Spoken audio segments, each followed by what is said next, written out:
हमारी तरजीहात का मेयार।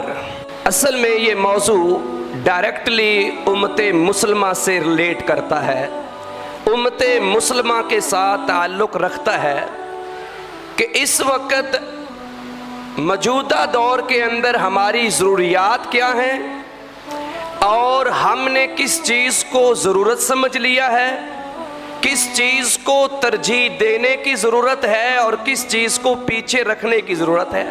एक तबका वो है जिसका मेयार, जिसकी तरजीहात और उन तरजीहात का मेयार मालो दौलत है, बैंक बैलेंस है, अच्छी गाड़ी होनी चाहिए, उसके पास बड़ा महंगे से महंगा फ़ोन होना चाहिए, मोबाइल होना चाहिए। अगर आप दारुल फलाह के अंदर आए हैं तो दारुल फलाह का मकसद क्या है? इस्लाह है। मैं यहाँ आया हूँ तो मकसद क्या है? इस्लाह है। ज़रा थोड़ी देर के लिए माइंड नहीं करना, गुस्सा नहीं करना।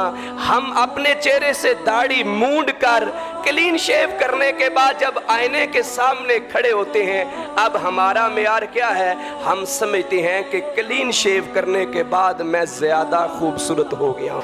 तो आओ मेरे भाइयों, अपनी तरजीहात का जायज़ा लेते हैं और हम कहाँ खड़े हैं इस वक्त। इस वक्त उम्मते मुसलमान को किस चीज़ की ज़रूरत है और हम जिस जिस चीज़ को दीन समझ बैठे, एक एक पहलू को नहीं, इस्लाम कंप्लीट कोड ऑफ लाइफ है।